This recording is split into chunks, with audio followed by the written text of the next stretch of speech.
Alors, soyez le ou la bienvenue à votre Tam Tam Canada du 9 avril. Écoutez, en répétition, vous avez fait mieux que ça. Alors, mais... 1, 2, 3. Bienvenue! Voilà, c'est fantastique. Alors, aujourd'hui, c'est un véritable travail d'équipe. On va parler du télétravail. Donc, le plaisir de ne jamais vous voir, c'est fini.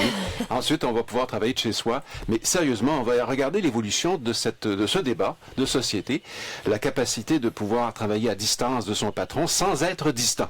Hein, je pense que c'est une belle façon de le formuler parce que les patrons disent « Ah, tu vas être trop loin, je te verrai plus. » Non, tu ne me verras plus, mais je ne serai pas trop loin. Mais comment les rassurer? C'est ce à quoi nous allons nous employer au cours des prochaines minutes. D'accord? C'est notre mission, convaincre les plus hauts placés. Est-ce que ça va? Oui? Oui. Ouais. Ça peut être facile. Vous n'avez pas l'air convaincu parce que finalement, non, le télétravail... Je connais beaucoup de gens qui travaillent de la maison, puis en fait, l'histoire, c'est qu'ils vont, chaque fois qu'ils ont des réunions, quelque chose comme ça, ils vont au bureau, puis ils font les réunions. C'est pas plus compliqué que ça. C'est pas du télétravail à 100%, c'est un certain pourcentage. C'est un pourcentage, mais ça marche bien. Ça marche bien parce qu'eux, ils ont en fait la possibilité, nous, techniquement, par exemple, ici à Radio-Can, il y a certaines choses qu'on ne peut pas faire parce que il y a des outils qu'on utilise qui sont vraiment dans l'intranet. Alors, ça serait plus compliqué de l'extérieur. Mais si ces contraintes techniques ne seraient pas là, on pourrait bien le faire de l'extérieur. Mais je vais en recueillir vos points de vue personnels, mais là, pour le moment, si vous le voulez, on va enquêter. On va se donner un exemple aujourd'hui, hein, sûrement à Radio-Canada. Je pense qu'on ne se donnera pas un exemple. Pourquoi je ris? Je sais pas. Parce qu'on ne fait pas de télétravail. Je vais vous donner l'exemple de quelqu'un que vous devriez connaître, qui a un exemple qui a fait le tour du monde. Je vais vous donner le nom. Vous allez me dire si vous pouvez placer la vidéo, une vidéo virale, d'accord? On a toujours une vidéo virale dans nos émissions, qui est Robert E. Kelly. Robert E. Kelly. Robert, alors, c'est une vidéo virale, donc c'est le monsieur qui faisait une entrevue avec BBC. Oui. Et puis subitement la porte s'ouvre et ses enfants rentrent dans la chambre, c'est magnifique. Mais c'est pas c'est tellement drôle. C'est la femme quand il se jette. Mais si on la regardait plutôt que de partir elle à est fantastique. Voici un exemple donc du télétravail qui ne fonctionne pas. C'est la preuve pour les patrons. Alors, ça y est. Scandals happen all the time. The question is, how do democracies respond to those scandals? And what will it mean for the wider region? I think one of your children has just walked in. I mean, shifting sands in the region. Do you think relations with the North may change? I would be surprised if they do. Pardon me. My apologies. What's this going to mean for the region? My apologies.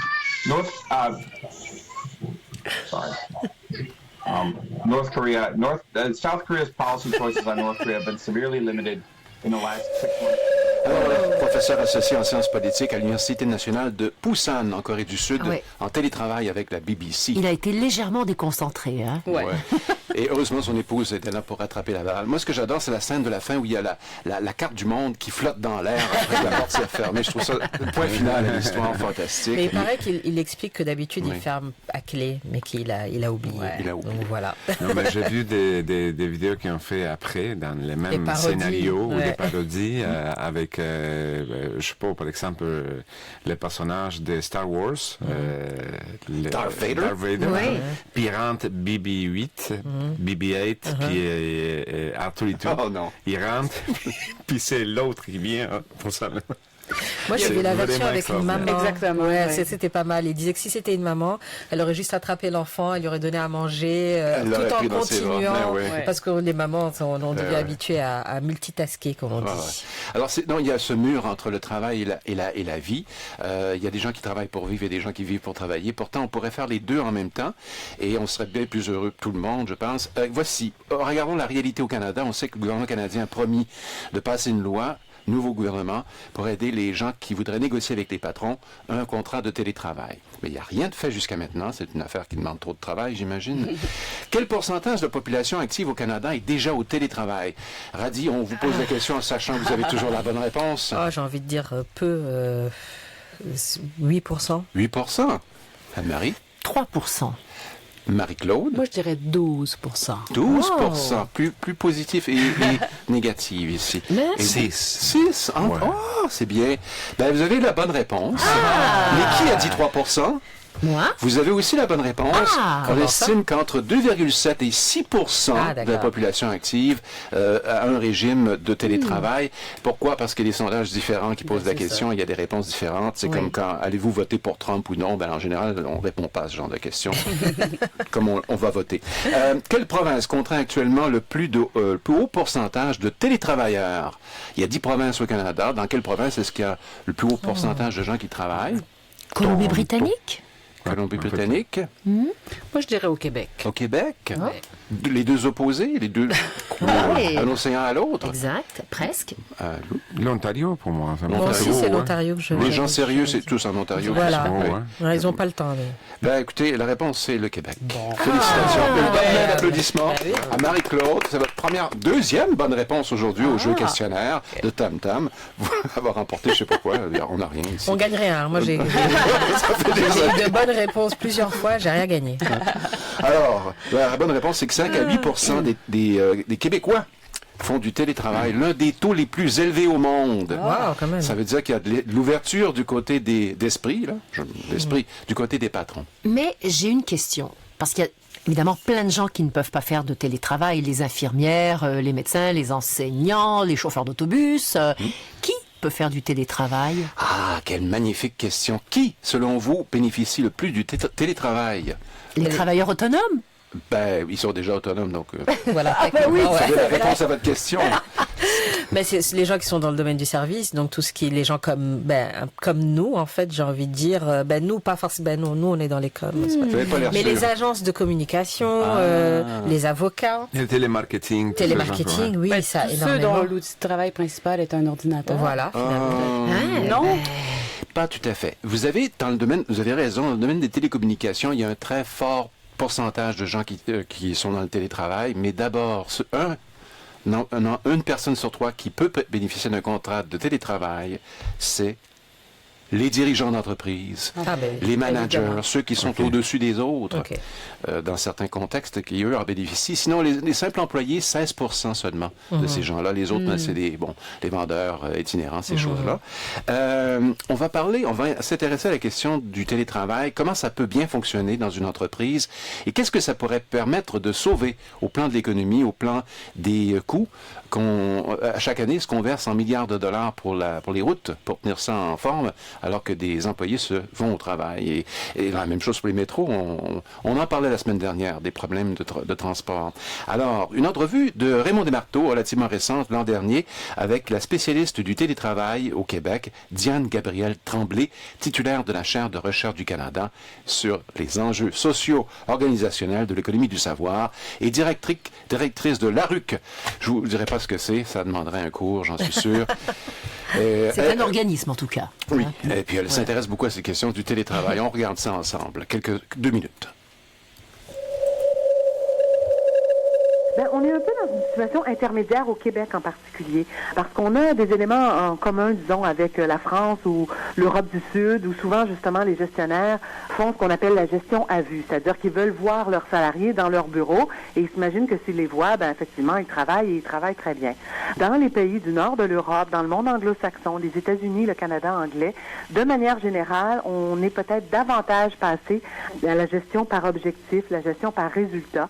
On fait davantage confiance et on a peut-être moins besoin de voir les gens autour de soi. Donc, le Québec est un peu intermédiaire justement parce que on est entre le monde peut-être latin qui hésite un peu plus et au contraire le monde anglo-saxon et le nord de l'Europe où là c'est beaucoup plus développé et effectivement on peut voir aussi dans certains secteurs il y a des différences. Le secteur des technologies de l'information par exemple. Donc ces grandes entreprises en technologie de l'information qui se sont établies ici, je pense à Hewlett Packard, IBM, Siemens, ces secteurs-là ont développé ça depuis beaucoup plus longtemps. Donc elles amènent ça ici aussi. Je peux pas m'empêcher de faire un parallèle. J'ai vécu quelques années en Allemagne et quand on prenait les transports en commun, il n'y a pas de contrôleur là, pour le billet. C'était sur un principe de respect, sur un principe de confiance, effectivement. Quand on se faisait prendre à ne pas avoir un titre de transport, ça coûtait autrement plus cher, mais c'était pas systématiquement contrôlé. Donc, en faisant confiance aux gens, les gens payaient. C'est presque dans cette foulée-là que ça s'inscrit aussi.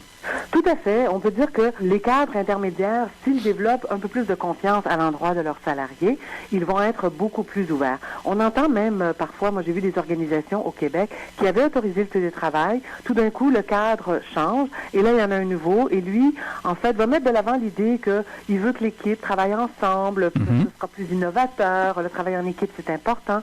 Tout ça, c'est vrai, mais ça n'est pas vrai qu'on travaille toujours en équipe avec d'autres. Et il y a des moyens de conserver ça. Donc, le problème, je pense, le problème de fond, c'est vraiment un problème de confiance. Alors, le problème de fond, c'est vraiment un problème de confiance, disait cet invité. Confiance, évidemment, entre les deux parties. J'aimerais maintenant qu'on aille vers notre question Tam Tam Canada cette semaine qui a été mise en ligne sur Facebook. C'était mardi, si je me souviens bien, ou quelque part au début de la semaine. On a donné beaucoup de temps à ceux qui travaillent fort d'aller sur Facebook, d'y aller passer quelques instants de loisir pour répondre. Et une seule réponse. Oui. Et ça vient de qui? Pascal Evans, notre ami. Salut Pascal. Ancien collègue de Radio-Canada International. Mais surtout qui fait des commentaires très très pertinents. Donc c'est un commentaire mais de qualité. D'accord. Voilà. Est-ce que vous voulez nous le lire? Oui, il nous dit « Mon laptop est mon bureau. Comme producteur-reporter, il me permet d'être autonome, mobile et maître de mon horaire et de mon agenda. La fenêtre de travail est plus large, voire toujours ouverte. Mon laptop et mon bureau est tout espace. » Et alors, il nous donne des exemples. Café, lobby chic et confortable d'un hôtel, confort de mon salon, devient mon environnement de travail et de production pour une journée. Il n'a pas parlé de son lit, mais presque. Voilà, heureusement. Il n'y a pas d'horaire, de temps consacré à effectuer quotidiennement un trajet pour se rendre à un bureau physique. L'important, c'est le respect des échéanciers. Pour un client ou employeur, c'est de la gestion de personnel en moins et l'assurance d'une implication plus conséquente. On en fait toujours plus, même dans un bureau traditionnel. Il faut néanmoins être très rigoureux et capable de se diriger soi-même. Je suis un peu plus performant, mais je travaille nettement plus. Il faut également organiser des rencontres physiques avec l'employeur client et l'entreprise pour ne pas s'isoler et s'éloigner de l'esprit de l'entreprise avec laquelle on collabore. Alors ça, c'est quelqu'un donc qui bénéficie déjà du régime, qui a eu le temps de nous répondre parce qu'il ne va pas perdre son temps dans son véhicule. Les autres, évidemment, c'est les grands absents. Ils sont très occupés. Est-ce qu'il y en a ici, autour de la table, qui a déjà fait du télétravail, une bonne partie ou jamais, ou ça n'existe pas? En fait, j'en ai déjà fait quand j'étais pigiste pour Radio-Canada, mais je devais quand même me rendre sur place. Oui, je peux préparer mon reportage de chez moi, aller faire mes entrevues à l'extérieur. Donc, il y a quand même beaucoup de déplacements. Mais après ça, je pouvais écrire mes textes de la maison, mais je dois venir ici les enregistrer. Alors, Marie-Claude, on connaît très peu de choses sur vous. Vous venez de vous joindre à notre équipe. Vous étiez à l'emploi ailleurs, j'imagine, ou peut-être pas. Peut-être que vous travaillez à ce moment-là à votre propre compte. Est-ce que vous avez déjà eu l'occasion de vivre l'expérience? Oui, j'ai fait beaucoup de piges, mais j'ai jamais fait entièrement que du télétravail. Mais dans une vie antérieure à cela, j'étais musicienne. Alors, j'ai fait beaucoup de travail à la maison quand tu t'exerces. Mais évidemment, il fallait toujours éventuellement aller rencontrer les autres. Mais ce qui ressemblait un peu à du télétravail, c'est l'aspect flexible de l'horaire. Puis l'aspect aussi que tu n'étais pas toujours dans le bouchon de la congestion du 9 à 5 parce que tes horaires sont complètement différents des autres. Puis en fait, moi, c'est ça que je trouve qui est le plus attirant dans le télétravail, c'est la flexibilité. Plus encore que de ne pas se rendre au travail. Moi, j'ai déjà travaillé en télétravail à Radio-Canada International pendant plusieurs années. Et je dois vous dire qu'on travaille plus fort. On a l'impression de travailler plus fort. On a peut-être plus de plaisir, remarquez, mais on est toujours en train de dire « j'ai une idée, et je vais aller travailler sur l'Internet pour faire ça. » Il y en a 11 heures du soir, normalement. Dans notre horaire, non. Aujourd'hui, on ne travaillerait pas 11 heures du soir. L'idée ne nous viendrait pas. Je connais des gens qui font du télétravail, mais en fait, l'entreprise a conseillé à ces gens-là de faire un espace à la maison comme si c'était un bureau pour vraiment détacher la maison, parce que sinon tu es dans ton salle à manger, puis tu te lèves, tu allumes la télé, tu fais d'autres choses, tu réponds au téléphone. Alors, c'est vraiment une histoire d'être plus ou moins isolé dans un endroit type travail à la maison pour pouvoir... Puis là, c'est beaucoup productif. La personne, il travaillait au centre-ville, puis habite à l'ouest de l'île de Montréal. C'est 1h15, 1h30 de trajet pour venir, 1h15, 1h30 pour revenir. Alors, il s'est levé tôt, il a amené ses enfants à l'école, puis commencé à travailler. Puis c'est vraiment... C'est ça. J'aimerais maintenant qu'on aille au prochain volet. La paresse, ceux qui dorment au travail, ce sera assez vilain. On va décrire des situations au Canada, puis il y aura peut-être des messages pleins d'espoir pour les patrons qui veulent serrer la vis aux employés. Le présentéisme. Est-ce qu'il y a ici quelqu'un qui voudrait me donner une définition du présentéisme au travail? Les gens qui se présentent... Mais moi, je sais parce que j'ai lu votre reportage. Bon, donc, bon, d'accord. Je ne vais pas faire ma première de la classe. Vous êtes trop compétente. Non, mais j'imagine, je sais pas, je suis au bureau et puis j'en profite pour passer quelques appels privés parce que je dois régler tel ou tel truc, ou alors j'envoie des messages personnels, ou alors je rêvasse, ou alors je sors me promener, je sais pas. Ouais, mais ça, c'est de la paresse. Ah bon? Ouais. Okay. C'est pas du présentéisme. Je pense que vous savez. Mais là, je dis je, mais ça ne me concerne pas. Non, c'est des exemples tirés des autres, c'est sûr. Certainement pas. Oui. 5 à 9% de nos collègues font du présentéisme chaque jour. De quoi s'agit-il exactement? Ce n'est pas nécessairement de la paresse. En fait, c'est une petite portion du problème. Ben, si je comprends bien, c'est des gens qui sont pas vraiment en état ni mental ni physique pour travailler, mais qui viennent parce qu'ils n'osent pas demander de congé. Ils sont trop stressés, ils ont peur de perdre. Toutes les raisons sont là. Ils ont peur de décevoir. Très souvent, c'est le cas, peur de décevoir. Par exemple, dans les grandes cuisines ou dans les restaurants. Le chef, s'il est malade, il a la grippe, c'est une contagion, ça, pour les autres. Et puis les clients aussi qui viennent manger. Mais oui. Il va se présenter, c'est un grand problème au Québec. Voici d'ailleurs à ce sujet un extrait de reportage présenté cette semaine à notre antenne.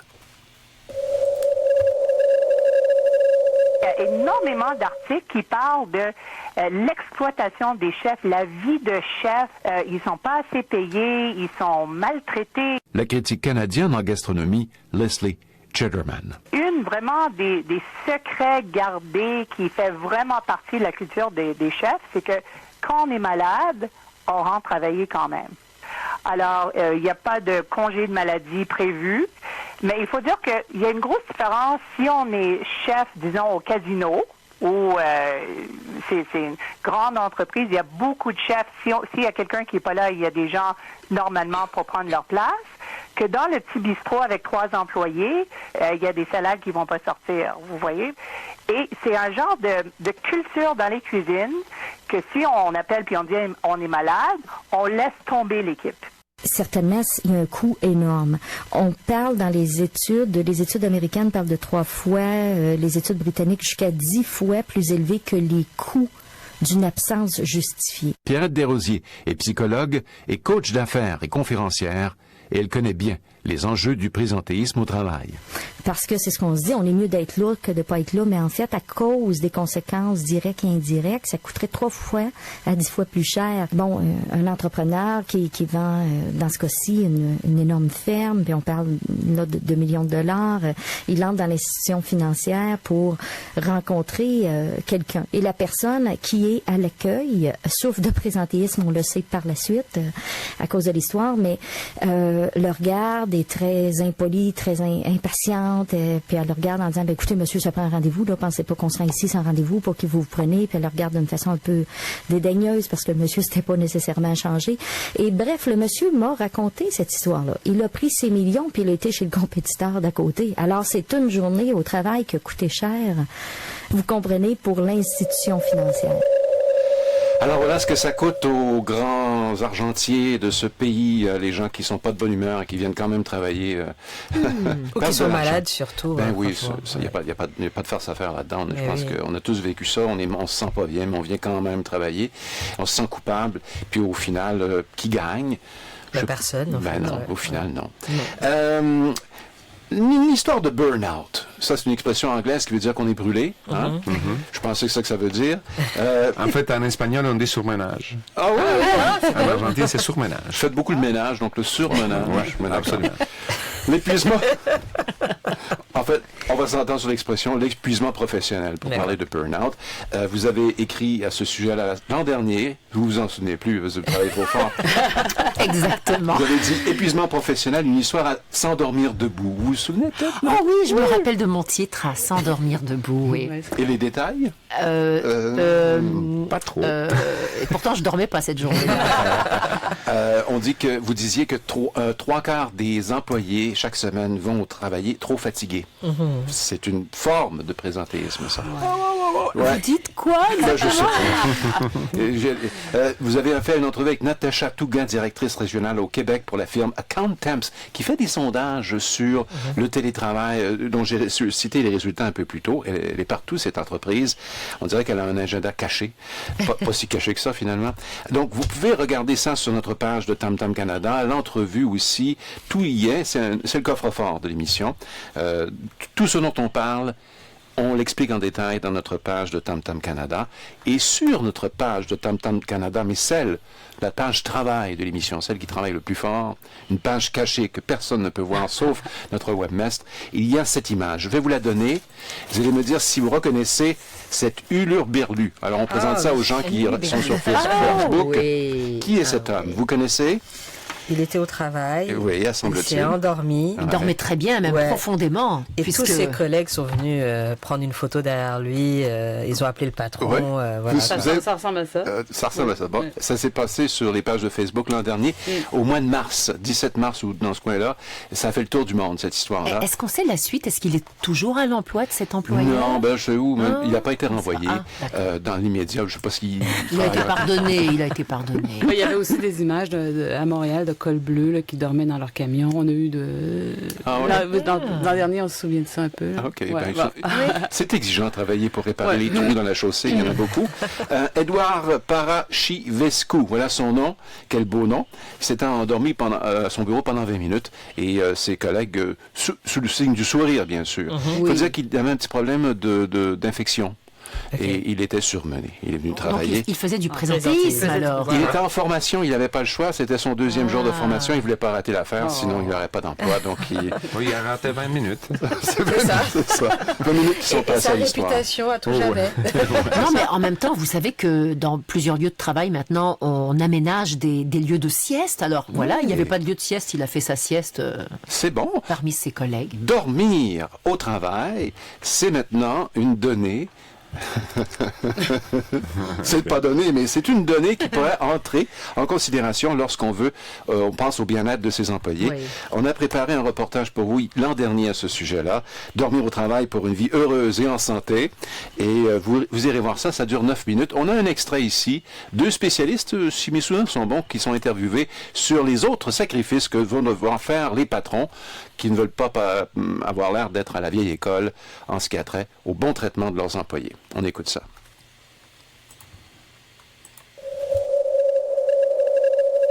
L'horaire flexible va vous donner un sentiment et va vous donner du contrôle. Et ça, on sait que le contrôle sur votre environnement, c'est un facteur de protection essentiel contre le stress. Alors, si vous avez la possibilité d'organiser vos tâches, vos horaires de travail, de pouvoir gérer des imprévus, par exemple, quand vous avez un horaire flexible puis qu'il arrive quelque chose dans votre vie personnelle que vous pouvez répondre, ça va enlever beaucoup de stress et ça va augmenter votre bien-être. Malheureusement, c'est pas tous les corps d'emploi qui peuvent se permettre ça. Si je suis infirmière à l'hôpital, je peux pas me permettre d'entrer à l'heure à laquelle je le souhaite. Mais si vous avez cette possibilité-là dans les milieux de travail, on le voit de plus en plus dans plusieurs organisations dans le monde où, en fait, on va vous dire, voici les objectifs, voici le travail que vous devez réaliser. Après, à quel moment vous devez le faire, combien d'heures ça va vous prendre, ça nous importe peu. Et oui, on va avoir des effets bénéfiques sur la santé. On veut un travail où est-ce qu'il y a quelque chose de vivant. Posez-vous la question, à quoi ça ressemble dans votre milieu de travail quand vous évaluez au niveau de ces variables-là? La psychologue québécoise Élise Castonguay parle des facteurs influençant la santé mentale au travail. Premièrement, la quantité de travail, la surcharge de travail. Est-ce que votre patron vous demande des tâches qui sont pas faisables, tout simplement, là? Donc, les conditions dans lesquelles on vous met, C'est comme il y a une surcharge qui est exagérée. Deuxième variable, manque d'autonomie ou versus manque de reconnaissance ou de soutien. Quand j'entends manque d'autonomie, vous savez, un travail monotone, à la chaîne. On vous est tellement encadré, il n'y a aucune marge de manœuvre pour la créativité. Vous ne faites que ce qu'on vous dit de faire. Versus, à l'autre extrême, là, vous êtes carrément laissé à vous-même. Vous vous débrouillez, vous êtes seul, vous n'avez aucun soutien, aucune valorisation sur ce que vous apportez dans votre travail. Troisième variable, au niveau de la circulation d'informations, au niveau de la participation des décisions dans une entreprise, si le patron est complètement déconnecté de ce qui se passe sur le terrain, ou vice-versa, donc entre le haut de la hiérarchie ou le bas, s'il manque de circulation d'informations, les gens vont se désintéresser, on va dire, de leur tâche. Voilà. Alors, on est tous des gens très intéressés, très motivés. On a... Hein? Oui. Des employés parfaits. Surtout vous, c'est Non, j'allais pas le dire, ça. J'allais pas le dire. Mais justement, c'est moi qui dois vous le dire. Pas vous pouvez pas le dire, faites modeste. Alors, d'accord. Alors, écoutez, puisqu'on fait des compliments à tout le monde, vous avez déjà une idée de la prochaine question de Tam Tam Canada la semaine prochaine? Oui, c'est quelque chose qui aide à relaxer, donc peut-être qu'on pourra l'utiliser au travail, non? Ben oui, au travail, on y va. Qu'est-ce que c'est? Voyez-vous venir avec inquiétude ou réjouissance la légalisation de la vente de la marijuana prévue pour la fête du Canada le 1er juillet 2018. Vous posez la question au patron ou au simple citoyen? À tous. Ah bon? À tous. D'accord. Ben, je vous demanderai pas votre opinion, ça devient très personnel, ces histoires-là. Hein? Mais on va demander, vraiment, là, si vous écoutez en ce moment, je sais que vous je sais que vous écoutez en ce moment. Alors, vous pouvez déjà répondre sur la page, n'importe où, sur Facebook de Radio-Canada International. Répondez à cette question. Est-ce que c'est des réjouissances ou c'est des préoccupations, des inquiétudes pour vous? On va déposer le projet de loi la semaine prochaine, je pense, au gouvernement canadien, au Parlement, pas au gouvernement, mais au Parlement. Donc, on verra ce que ça va donner. Beaucoup de gens vont en parler. Je veux que nous en parlions déjà maintenant et qu'on fasse préparer. En ayant l'esprit clair. Oui. Ouais. Il y a des gens qui ne seront pas là la semaine prochaine parce qu'ils auront trop travaillé. Oui. Ou pas assez, je ne sais pas. C'est moi. Et vous voulez nous dire pourquoi vous quittez quelque parce temps? Que je vais avoir un bébé. Ah, mais voyons donc, vous? Ben oui, hein, on dirait pas du tout. Là où je suis, on dirait pas. Dans les couloirs, un peu plus. D'accord. On me voit me dandiner dans les couloirs Radio-Canadien depuis quelques semaines maintenant. Et puis, je vais aller me reposer un peu avant de reprendre le travail, mais avec une autre équipe. Vous allez prendre une année de repos? Oui, vous allez... C'est épouvantable. Ça, c'est les hommes. Ça, c'est les hommes, ça. Je vais regretter dès que c'est sorti. Non, mais Radi, vous avez dit, je vais aller me reposer. Non, je vais me reposer en attendant que le nouveau patron arrive. Oui, c'est ça qu'elle dit. Et par nouveau patron, je parle de monsieur ou madame bébé. Oui. Donc c'est ça. Ah, vous connaissez pas le... Et non. Mon Dieu. On aime le suspense. Il faut mettre du piquant un peu des fois. Et c'est prévu pour quelle date? Ah ben ça, c'est mystère et boule de gobe. Ça, c'est la nature. Ça devient trop personnel. Est-ce qu'on peut lancer un concours sur le sexe de l'enfant?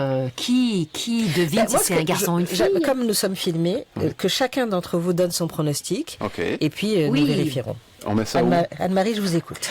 C'est une fille. Marie-Claude, à vous. Un petit garçon, un petit frère pour moi, c'est un garçon. Je t'ai déjà dit. Ouais.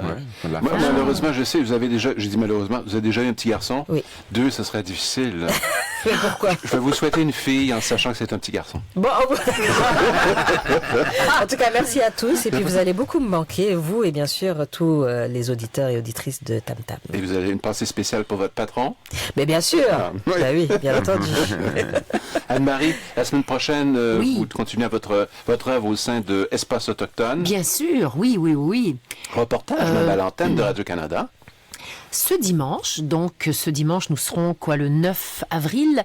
Alors, si vous voulez entendre parler les Africains de Manawan, en fait, je devrais dire Manawan, vous y allez écouter Des Hôtels le dimanche, donc sur la première chaîne de Radio-Canada. Cette émission-là se trouve également sur le site web de Radio-Canada, Des Hôtels le dimanche. Et puis voilà, vous allez voir même des photos, il y aura des photos de ces professeurs qui sont formidables. Marie-Claude, vous êtes avec nous depuis combien de jours à Radio-Canada International? Ben là, ça fait 2 semaines. Je termine ma deuxième semaine, oui. Donc, vous passez aux choses sérieuses, au travail. Oui, j'ai eu la chance de côtoyer Khadi pendant 2 semaines. C'est une femme extraordinaire. Elle a d'énormes souliers. Oh boy.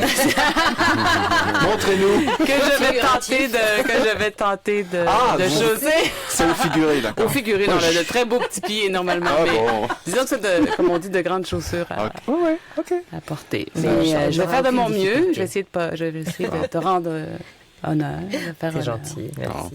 Puis Léo, merci pour la technique. Il n'y a pas eu de problème aujourd'hui? Non. S'il y a eu un problème, il faut nous écrire. Parce que des fois, on est très occupés. Je pense que non. Peut-être qu'ils vont nous écrire. Puis je ne vais pas être une année à l'extérieur. Je veux pas de bébé, il n'y a pas de problème. Il n'est pas trop tard, hein? Non, il n'est pas trop tard. Okay. On avait déjà parlé de ça. Hein? Oui, pas d'année de repos pour vous comme ça. Non. Pas pour le moment. Bonne chance. Merci. Puis laissez-nous des nouvelles. Mais bien sûr, avec plaisir. Alors voilà, à la semaine prochaine. Bye bye tout le monde.